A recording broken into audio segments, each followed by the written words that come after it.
Britain's royal palaces. Majestic. It's absolutely dripping in history.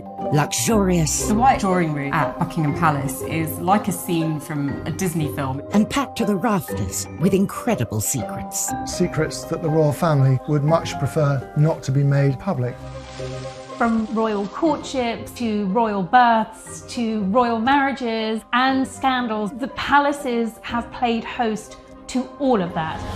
This series goes behind palace walls. The royal palaces represent the monarchy and have incredible history. We'll learn how these iconic creations were built. 16th century kings built with brick in a way that we wouldn't recognise today. This is George IV leaving his mark on the centre of London.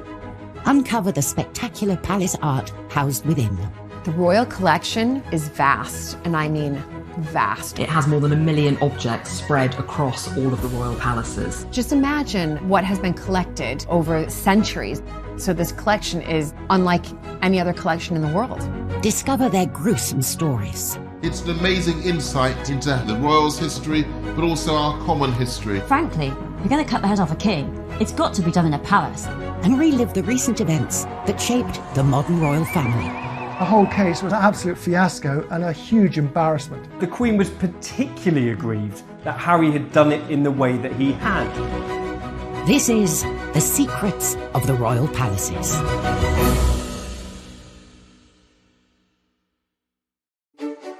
This time, a conversation between the Queen and Diana's butler is kept secret, landing him in the Old Bailey.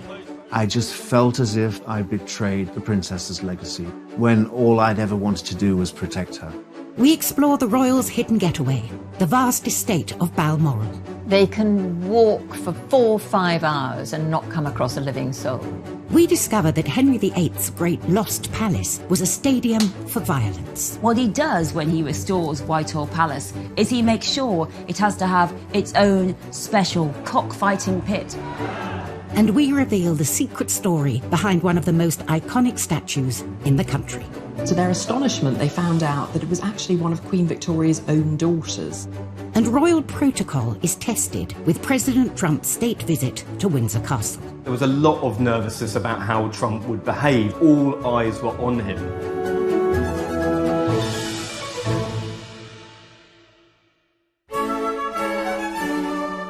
The royal palaces are stuffed to the brim with priceless objects and paintings. Every wall, corner and staircase of the palaces is lined with sensational pieces of art, including hundreds of portraits. Throughout history, portraits have normally been for the purposes of state or for propaganda. They are kind of weapons, if you like, in the kind of paraphernalia of the monarchy. Our current queen has sat for countless paintings in her reign, often multiple times a year.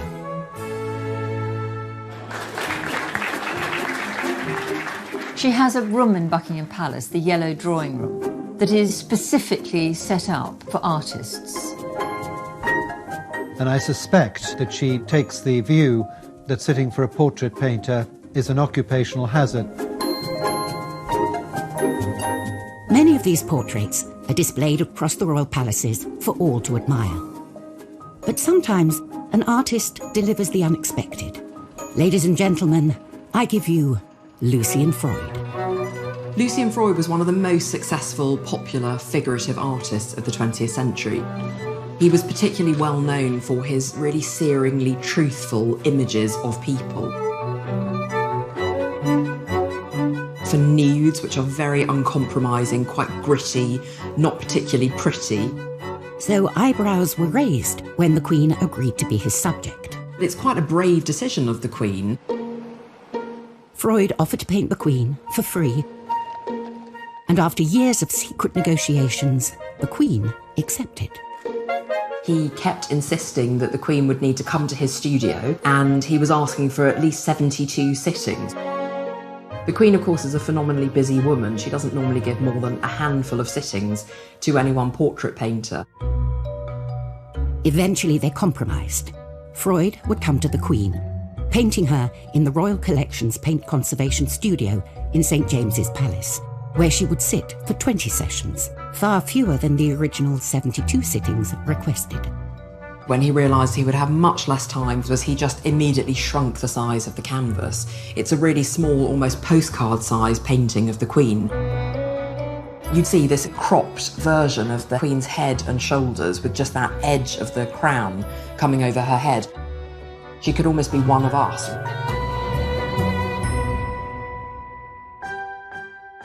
The finished piece, a small headshot, just 9.5 inches by 6 inches, caused quite a stir when the public got its first glimpse in December 2001. It was definitely a Marmite moment. People loved it, people who hated it, and nobody was in between. You had some newspapers saying it was deep and exploratory, and then you had others saying it was an absolute travesty, and how could this thing be let out in public? He's not exactly a flattering portrait painter. But there was a secret reason the portrait didn't look quite right. Freud's painting hadn't gone to plan. Freud actually slightly mucked it up. He decided that he wanted to add the diamond diadem on the Queen's head, but he didn't have room on the canvas, so what he had to do was actually add a layer of canvas at the top.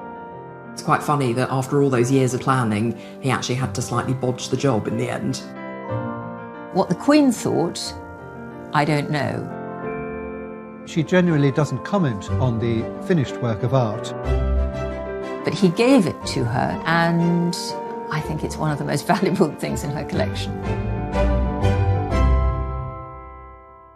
The Queen doesn't actually own the priceless art and artifacts that are given to her. As sovereign, she holds them in trust for her successors and the nation. And the same is true of her palaces. Windsor Castle, Buckingham Palace, St James's Palace, Holyrood House, they are all owned by the country, the state.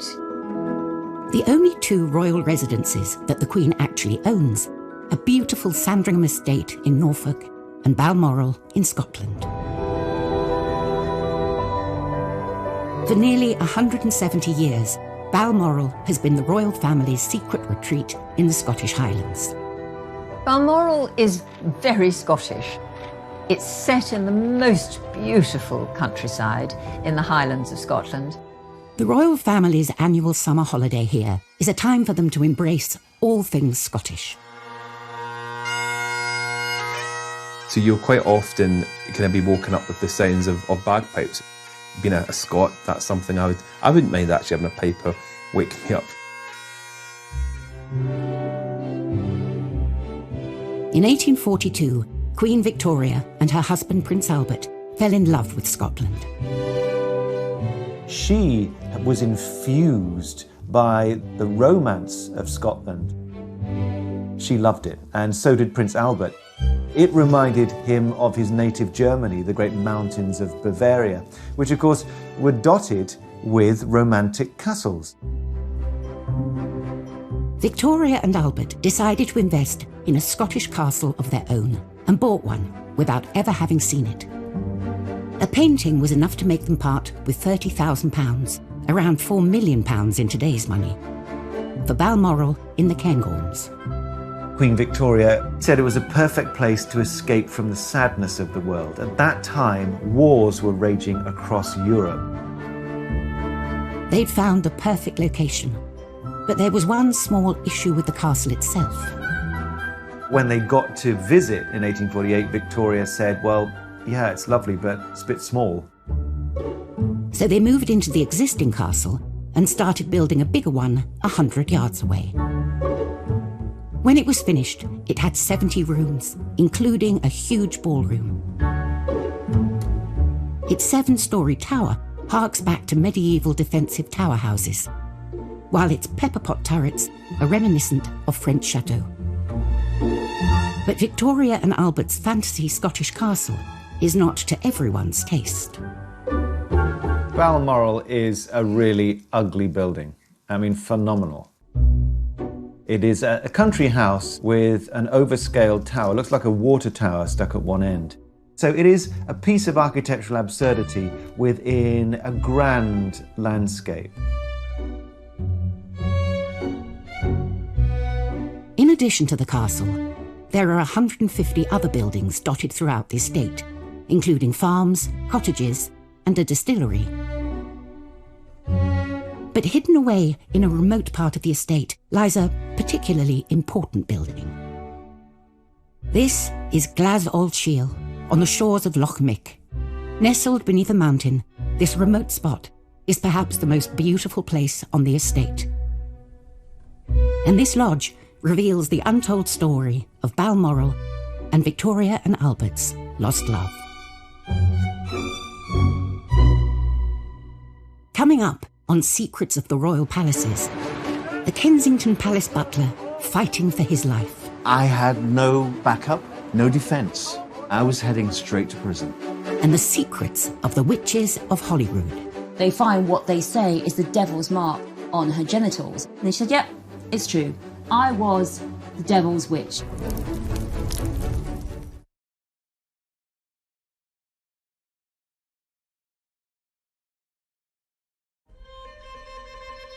Each royal palace is as unique as the monarch who lived there. George IV's Buckingham Palace was designed as a showpiece which would dominate London, while William III's Kensington Palace was built outside of London as he suffered from asthma and wanted to avoid the pollution. But none of the palaces are as closely associated with a particular monarch as Queen Victoria's Balmoral Castle. Balmoral, the Royal Scottish Retreat. It's not just a house, it's a 50,000-acre estate. That's almost twice the size of the city of Manchester.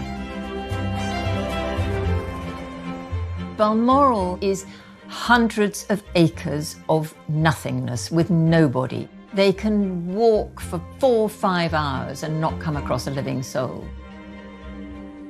Queen Victoria and Prince Albert bought the estate as their ultimate secret love nest, a place where they could get away from the court and be together. What they were buying into at Balmoral, it was a way of life. It was an escape from royal duty and ceremonial and stuffy staterooms and interfering prime ministers. This was their pad. It was where they could indulge in their hobbies. Here, Albert would stalk deer and Victoria would paint. But all that came to an end in 1861 with Albert's premature death. Victoria was devastated. She retreated from the world and found solace at Balmoral. And here on the shores of Loch Mick, she built what she called her widow's house, where she could mourn in peace. It was an additional place where she could retreat to, could withdraw to, and I guess didn't have the memories of Albert associated to it. It became hers, her widow's cottage. And it just shows the depth, I think, of her despair and her need to escape. And it was at Balmoral that she found a place to do that. Victoria spent her first night in the lodge in October 1868 and recorded her sorrow and loneliness in her diary, missing her dearest Albert, with whom she had been so happy at Balmoral.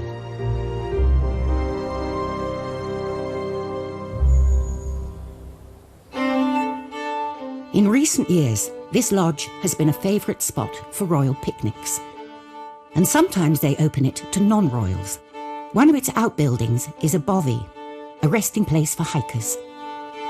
So it's the only royal residence where you can drop into sleep for the night for free.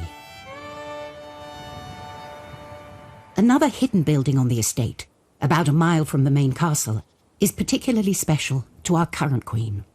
Every year she starts her summer holiday with a stay at the 7-bedroom Craiggowan Lodge.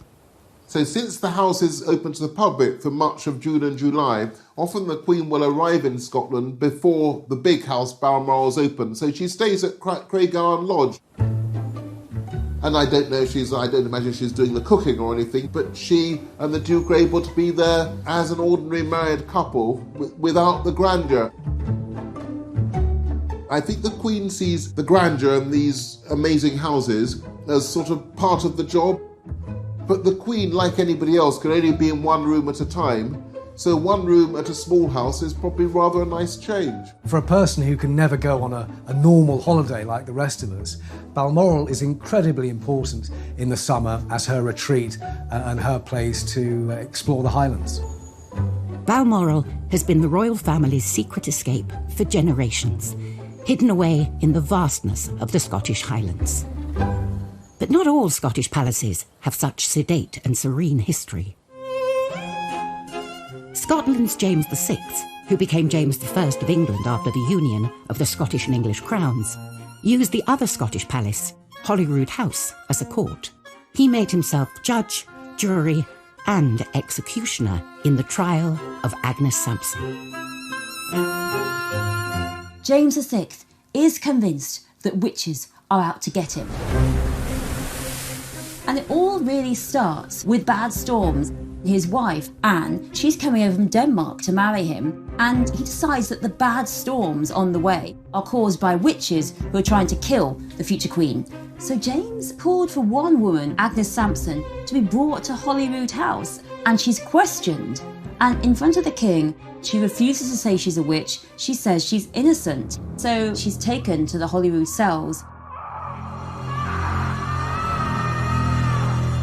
And they put what's called a scold's bridle on her, like an iron mask, and it's got these 4 teeth. 2 go into one cheek and the other 2 go into the tongue. It's really torture. And still, she's not saying anything. She's not giving up. And then they decide to look for the devil's mark. And what they mean by a witch mark is what we'd see as a mole, even a freckle. I mean, they're that desperate, sometimes even a freckle will do. So finally, they find what they say is the devil's mark on her genitals, on her privities, as they put it. So that is really the moment when Agnes crumbles. She said, yep, it's true. I was the devil's witch. So Agnes, poor woman, is burnt at the stake, and James, he is convinced that witchcraft exists. He writes a witch hunting guide, demonology, a book that you can use for hunting down witches, and we think about 4,000 people are burnt and killed as witches in Scotland. And all of this hysteria, all these deaths, they all began with James's trial of Agnes Sampson at Holyrood House. Throughout history, the royal palaces have played the part of the ultimate backdrop to some of the greatest affairs of state and political intrigue the country has ever seen. They've seen death, they've seen murder, they've seen marriage. Look at them, that's called a microphone. There's absolutely nothing that hasn't happened in these palaces. But what really gets the public interested are the secrets behind the drama.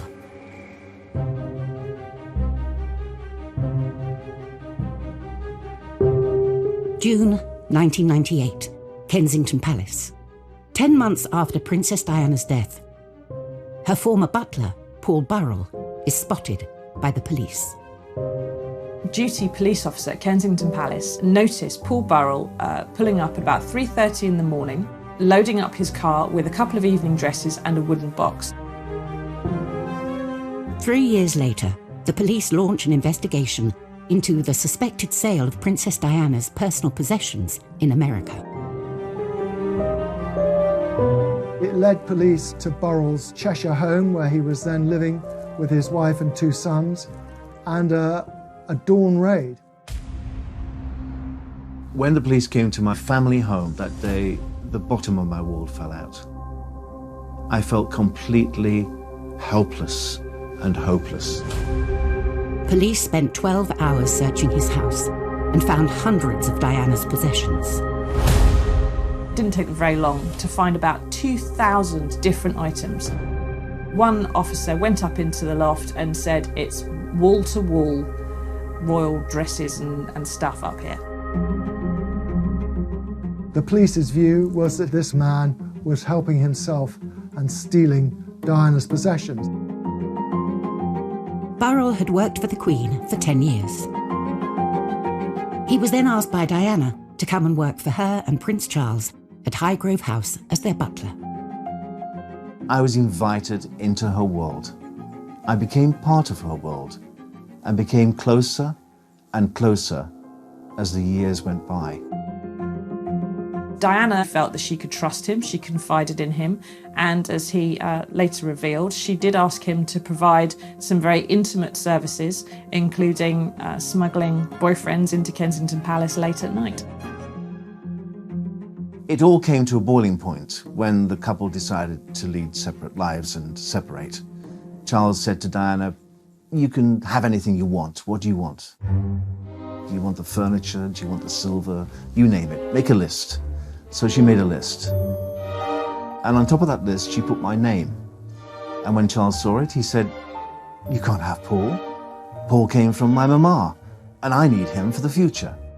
"But Charles," Princess Diana said, "you said I could have anything I wanted, and I'm taking Paul with me to London." She believed that Paul Burrell was one of the few people in the world that she could trust implicitly to do what she wanted and to be her man, if you will.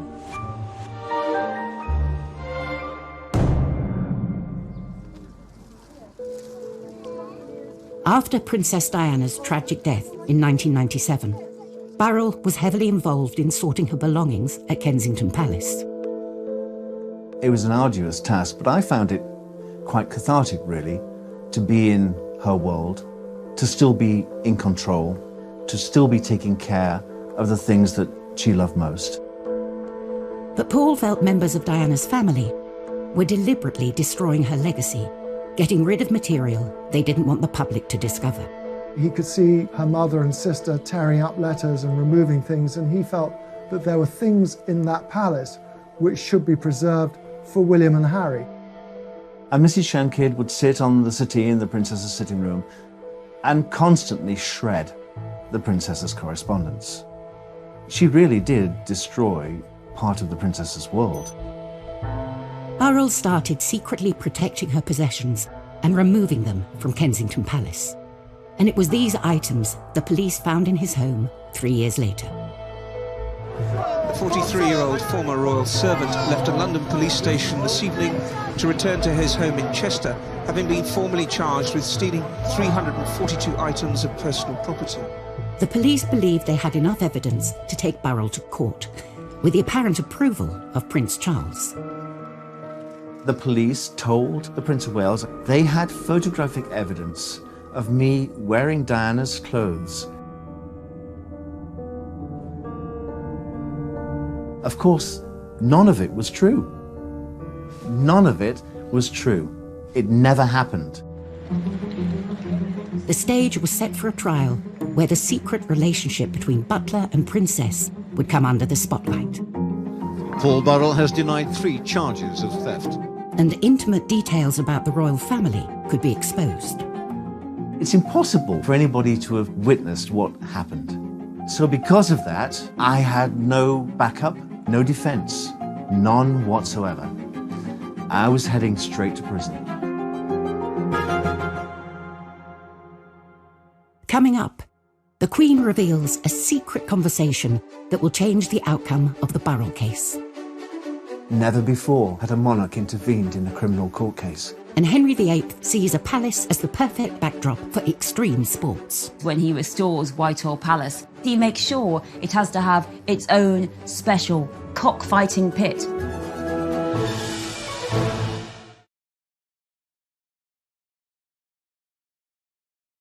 In that palace, which should be preserved for William and Harry. And Mrs. Shankid would sit on the settee in the princess's sitting room and constantly shred the princess's correspondence. She really did destroy part of the princess's world.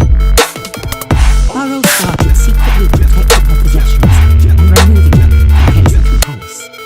And it was these items the police found in his home 3 years later. The 43-year-old former royal servant left a London police station this evening to return to his home in Chester, having been formally charged with stealing 342 items of personal property. The police believed they had enough evidence to take Burrell to court, with the apparent approval of Prince Charles. The police told the Prince of Wales they had photographic evidence of me wearing Diana's clothes. Of course, none of it was true. None of it was true. It never happened. The stage was set for a trial where the secret relationship between butler and princess would come under the spotlight. Paul Burrell has denied 3 charges of theft. And intimate details about the royal family could be exposed. It's impossible for anybody to have witnessed what happened. So because of that, I had no backup, no defence, none whatsoever. I was heading straight to prison. Coming up, the Queen reveals a secret conversation that will change the outcome of the Burrell case. Never before had a monarch intervened in a criminal court case. And Henry VIII sees a palace as the perfect backdrop for extreme sports. When he restores Whitehall Palace, he makes sure it has to have its own special cockfighting pit.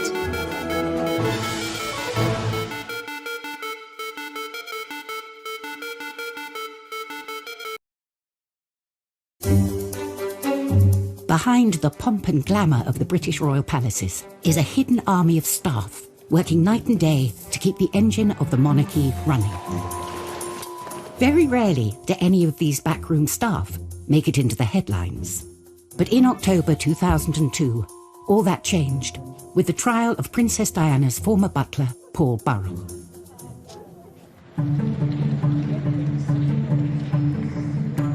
Burrell was accused of stealing possessions worth millions from Diana's Kensington Palace home. The police wanted my head on a spike. They wanted me in prison. Because then I would never, ever have been believed again. In his defence statement, Burrell mentioned a conversation he had had with the Queen after Diana's death. We were standing in her sitting room, just the two of us, and we had a very open, frank discussion. I told her everything that had happened, and I said, I've taken it upon myself to keep things the princess had given to me for safekeeping, and I've protected them. And she understood that. But due to an age-old palace protocol, Burrell was duty-bound to keep the details of this conversation secret.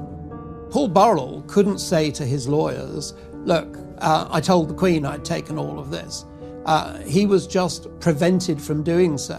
Many people will not be aware of the protocol that when you have a private audience with the sovereign, you're not supposed to repeat what has passed between you. It is entirely confidential, and the confidence belongs to the sovereign. So it is up to the sovereign whether she reveals what you spoke about or doesn't. I'm not going to tell them how close I was to Her Majesty. I'm not going to tell them. That's going to be my privilege. But I would have to pay the cost. And the price I would pay would be prison. Coming each day to the Old Bailey is a journey Paul Burrell is getting used to. After 11 days of the trial, Burrell was thrown a lifeline from an unexpected source. The Queen had only realised Paul Burrell was on trial when she drove past the Old Bailey on her way to a church service for the Barley Bubbing and noticed all the crowds outside. And the Queen then, at that point, her memory is jogged and she realises that she has the vital piece of information that Burrell had in fact told her that he was doing that. He was taking things for safekeeping. And the Queen, in reply, said, oh, hang on. Paul told me he was looking after these things for safekeeping. We'd better let them know. The Queen's recollection undermined the prosecution. She knew Burrell was taking Diana's possessions out of Kensington Palace. This wasn't a palace theft, and the trial collapsed. Essentially, it was clear evidence that there was no intention to permanently deprive the royal princes of their mother's goods, merely that he'd taken them into custody so that they could have them when they grew to be 18. So there was no theft. I'm instructed to make a statement on behalf of Paul Burrell. I couldn't believe that I was free to walk from the Old Bailey instead of into a prison cell. Burrell was jubilant, claiming that the Queen had come through for him. Never before had a monarch intervened in a criminal court case, and she'd saved me. She saved me from what I thought was my fate. But I think she saved me because she knew me, because I was her boy for 11 years. And she saw me grow and saw me marry and have 2 children. And I think she cared. I do, I think she cared. She cared about me and what would happen to my family. One of the most high-profile court cases was now over. The Kensington Palace butler was free.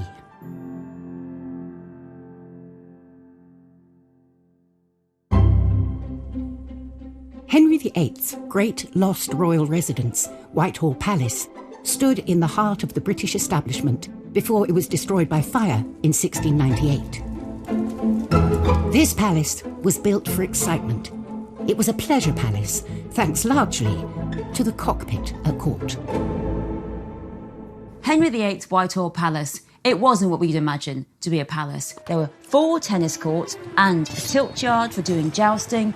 Henry VIII was a great sportsman, and when he was outside London in Hampton Court or Windsor, he went out hunting. And when he was in London, the sport he did was watching animals beat each other up to death. Cocks, bears and dogs.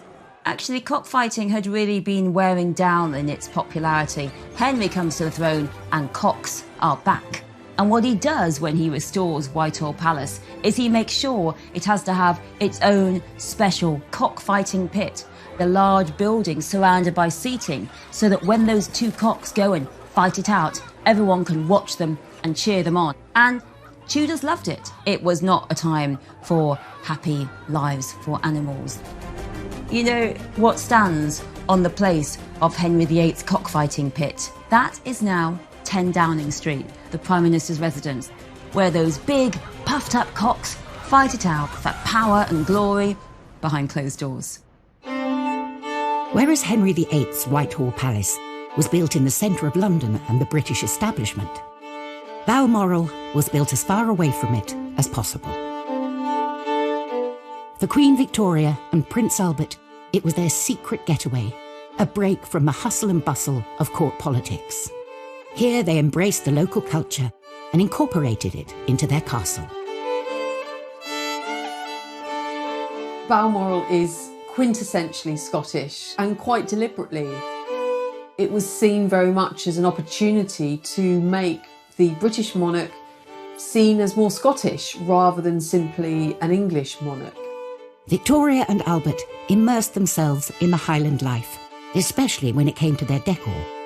Balmoral is entirely clad in tartan. That was always the intention. The carpets were tartan, the seat covers were tartan, the curtains were tartan. No doubt they wore tartan. In the servants' quarters, on the floor was tartan linoleum. And if you looked at the walls, loads of stags' heads and antlers and deer skins on the floor as you come in through the main entrance. It was a theme park of Scottishness. Victoria and Albert's obsession with tartan was actually a secret political ploy to win back the support of the Scots. In the middle of the 18th century, Victoria's great-great-grandfather, George II, had invoked the massacre of Glencoe. Tartan was banned. Any affiliation with Scots or Stuarts against the English kingship was treasonous. And so for Victoria to start to rebind the links with the people of Scotland went down really well. A century and a half later, have our modern royals torn out the tartan? Few had seen inside this private home until 2013, when New Zealand's Prime Minister John Key broke protocol and shared a photo of the Queen's private living room. And what you see there is a glimpse of an interior which was undoubtedly familiar to Victoria and Albert. I mean, their own portraits, Victoria and Albert, still either side of the fireplace that they commissioned and saw built. There are still tartan carpets wall to wall there. Some of their furniture still survives in situ. It's simply been comfortably updated through time, and I rather like that. While in Balmoral, you can walk for miles without bumping into another living soul. In London's Kensington Palace, you can't turn a corner without bumping into a royal. In fact, it houses more royals than any other residence, including the future King and Queen. And watching over this palace is Britain's second longest reigning monarch, Queen Victoria. This marble monarch greets over 500,000 palace visitors every year. But the creation of this statue is one of the palace's greatest secrets. Completed in 1893 to commemorate her Golden Jubilee a few years earlier, the young, slender figure is not the Victoria we think of today. The image most of us have of Queen Victoria is when she was old, when she was a widow, she was dressed in black, and she looked pretty miserable. But she was a very beautiful young woman. Commissioning this statue, the powers that be decided on an open competition, allowing anyone to enter a design. Various people sent in sketches. One came in anonymously, and it was decided by the commission unanimously that that was the sculpture they were going to go for. Little did they know, this was no ordinary submission. To everyone's surprise, the winner was actually a female sculptor, which in itself was pretty amazing.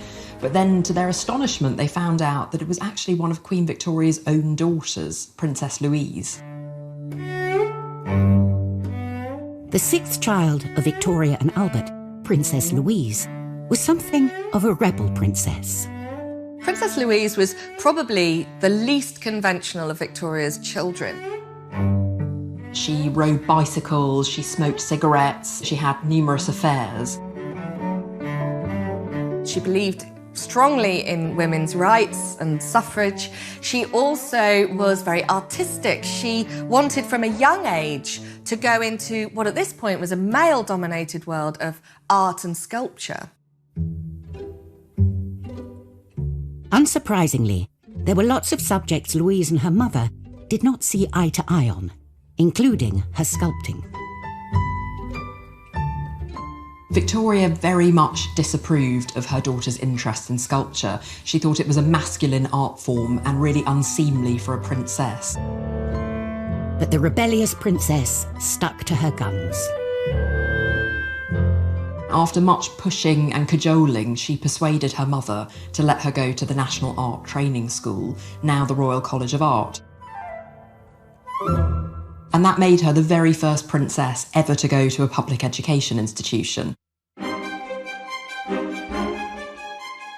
At first, Louise had not wanted to enter the competition for the commission, fearing it would be inappropriate. But now that she had won it, the stakes were even higher. Not only did she have to satisfy the organisers and the general public, she also had to please her disapproving mother, the Queen. Everyone would have had an opinion about the sculpture, and lots of people would have been waiting for Louise to fail, particularly feeling that a woman sculptor wasn't appropriate and a member of the royal family.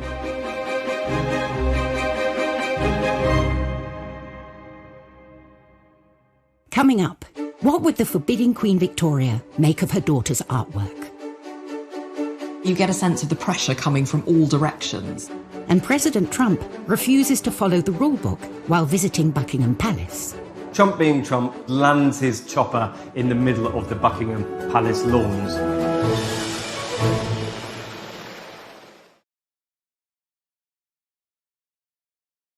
Now the Royal College of Art. And that made her the very first princess ever to go to a public education institution.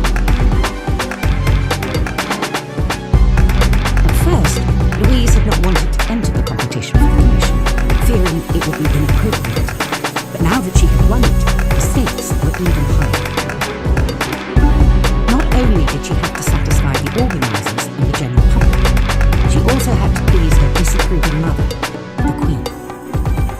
Everyone would have had an opinion about the sculpture, and lots of people would have been waiting for Louise to fail, particularly feeling that a woman sculptor wasn't appropriate and a member of the royal family.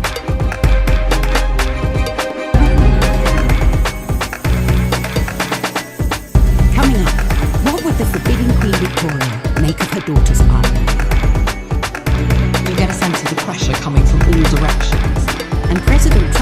refuses to follow the rule while visiting Buckingham Palace. Trump being Trump lands his chopper in the middle of the Buckingham Palace lawns.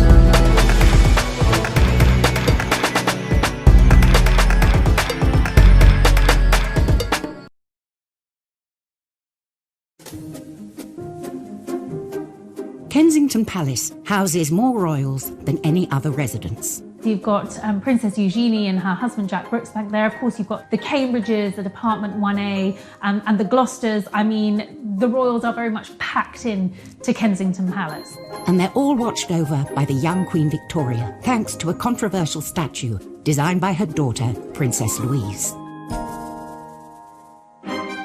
The rebellious sixth child of Queen Victoria had secretly entered and then won a competition to create a sculpture of her mother at Kensington Palace. Now she had to deliver. Louise herself lived in Kensington Palace, and that's where she'd set up her studio. It, of course, was the palace in which Queen Victoria had been born, so you get a sense of the pressure coming from all directions. The statue had been commissioned to mark Victoria's Golden Jubilee. Louise had to go through source material in order to reconstruct what Queen Victoria would have looked like at her coronation. This was a task of epic proportions, and the princess rose to the occasion. Like any other wealthy artist at the time, Louise had studio assistants to help her, but she made the maquettes, the small-scale mock-ups. This would have gone to a professional carver, who then would have translated it into that wonderful Carrara marble.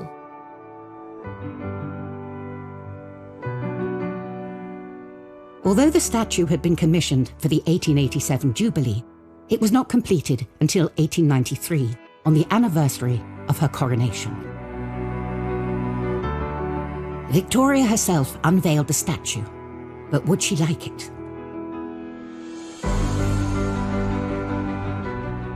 She said, "It gives me great pleasure to witness the unveiling of this fine statue, so admirably designed and executed by my daughter." The rebel princess had pulled it off. The Queen loved the statue. Princess Louise carved several other public statues, but her best known is the one she made to stand here, guarding her mother's childhood home.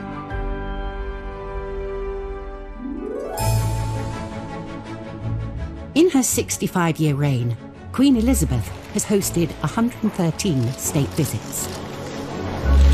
A heady mix of kings, queens, prime ministers and presidents have passed through the palace's gilded gates, but only one has ever gone over them. June 2019, the ballroom, Buckingham Palace. Georgian tableware is laid for a very special state banquet. A state visit is very much about putting on the best of British. It's a chance for us to show off and say, this is what we're all about, and the Queen personally will inspect the table. So there's no pressure for the butlers. Feeling the heat on this official visit will be American President Donald Trump. Americans love the royal family. Even if you're the President of the United States, it's a big deal to come and meet the Queen. You know, you couldn't get two more opposite people in one room together than President Trump and Queen Elizabeth. The palace was on high alert for any potential banana skins, which wasn't surprising, considering what had happened the first time President Trump met the Queen at Windsor Castle. If you look back at the G20 2018 visit, you know, he did have that huge faux pas. Trump walks in front of her, everybody's cringing. This Queen is dwarfed by his gargantuan size and suddenly appears from behind him. It's an absolute shocker. And his lack of etiquette isn't the only baggage Trump brings with him.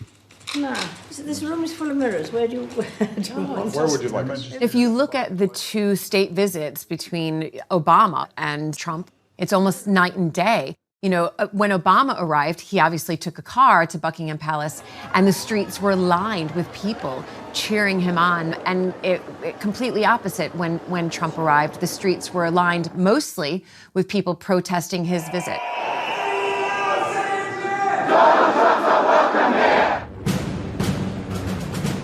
To avoid the anti-Trump protesters, the president decided on an entrance nobody else had done before. He was the very first president to fly in on a helicopter for a state visit. Trump being Trump, flies over the protesters, lands in the middle of the Buckingham Palace lawns. All the journalists, including myself, were stationed on the lawn. Complete silence, waiting to see this momentous moment.